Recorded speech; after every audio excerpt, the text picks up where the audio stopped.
Did you know that some people have the special power to heal others? And did you know that we are not talking about the classic healer who would heal people by laying on his hands? We are venturing, rather, into deeper territories, those of spirituality and connection with subtle energies that permeate our being and the universe around us. But how are things really behind this extraordinary gift? What exactly do we mean when we talk about people capable of healing others?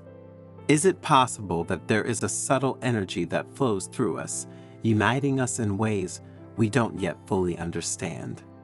What if some of us were so deeply attuned to this energy that we could influence healing in others? In the Zen story you will hear soon, we will explore this fascinating perspective, answering all these questions. To do so, we will scrutinize the depths of human nature and the universe that surrounds us. And if you stay until the end, you will discover the 10 signs by which to understand if a person is gifted with the gift of healing others. But before continuing, if you are not yet among us, subscribe to the channel and activate notifications to stay updated when we publish new content for your spiritual growth. In a quiet monastery, nestled in the hills of a remote region of Japan, the elderly monk Ariko gathered his disciples for lessons on wisdom and the mysteries of life. One of these disciples one day asked, "Master Ariko, I have often heard of people who possess the gift of healing others, but how are things really?" The monk, after smiling at everyone present, replied, Some people have a special talent for healing others.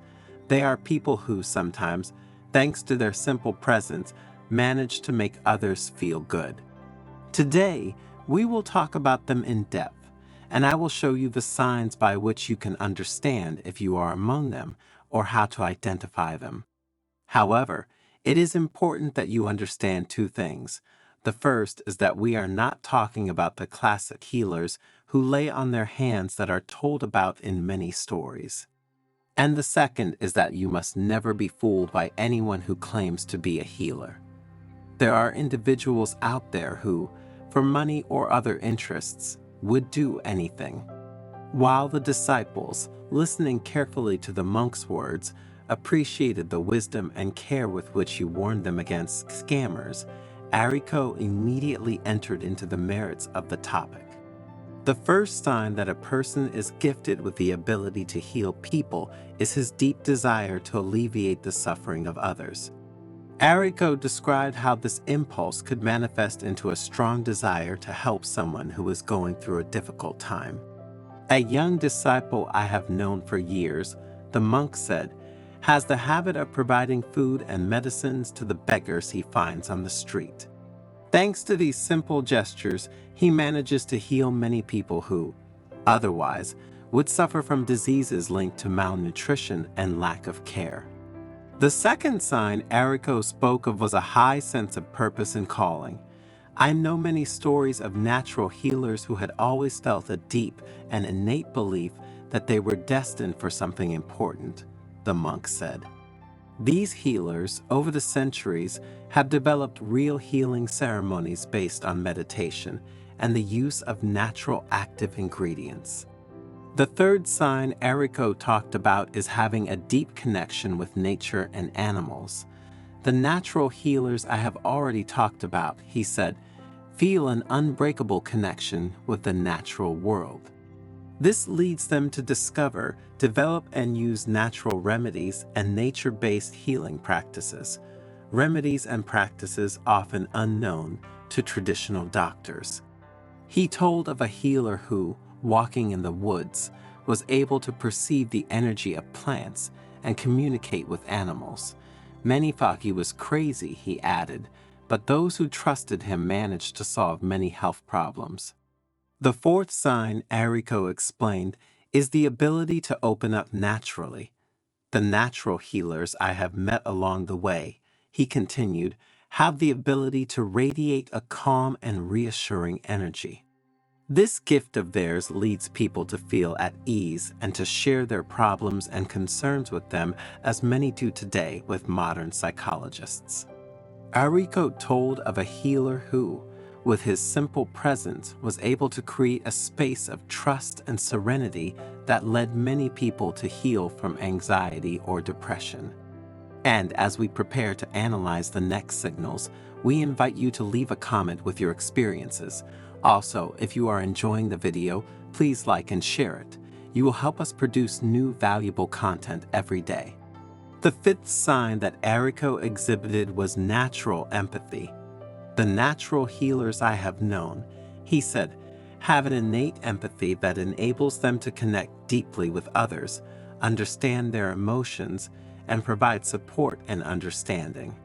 He told of a healer who, simply by listening with empathy, was able to soothe the emotional pain of those who turned to him.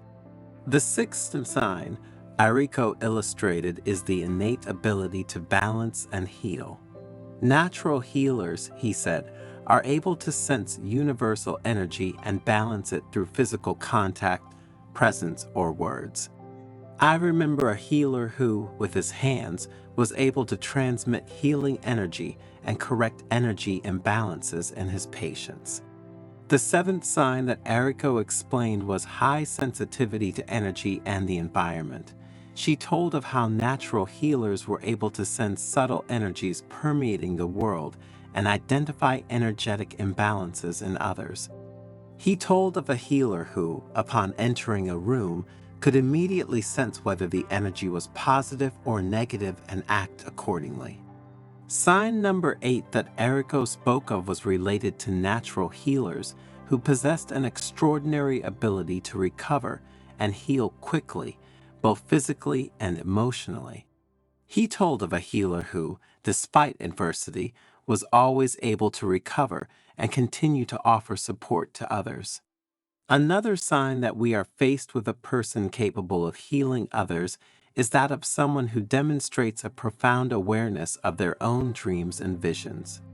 These people, Ariko said, can receive messages or instructions during their sleep on how to help others heal. These dreams can be symbolic or real, but they are always filled with meaning and intuition. Some natural healers report having recurring dreams or visions that guide them towards certain actions or treatments for those who seek their help. Then the ability to interpret and integrate these visions into their healing approaches is a distinctive characteristic of natural healers. One of the most important characteristics of these people is that of being a source of calm in the midst of chaos. These individuals, added the monk, are able to transmit tranquility and peace, even in the most stressful situations. I remember a village healer who, with his serene presence, managed to reduce tensions and encourage the resolution of conflicts. Many people, thanks to him, overcame states of anxiety and chronic illnesses. While the disciples, fascinated by these stories, reflected on the people they knew and who had traits in common with those described, Ariko continued. Remember, dear disciples, that when we speak of people capable of healing others, we are not referring to self-styled healers who promise miracles through the laying on of hands or mystical practices. Rather, we are referring to individuals endowed with sensitivity, knowledge, and innate characteristics that make them capable of entering into empathy and deep relationships with others. These natural healers are able to transfer positive energies through their presence, their awareness, and their support, thus contributing to the self-healing process and the psychophysical improvement of the health conditions of the people they encounter. But what is the moral of this story? That true healing is not only physical, but also involves the emotional, mental, and spiritual sphere. Each of us can contribute to the well-being of others through kindness, compassion, and awareness of our own energies and connections with the world around us. My dears, Ariko concluded, reflect on the signs I have spoken of and consider how you might use your abilities to make a difference in the world and for the people who cross your path.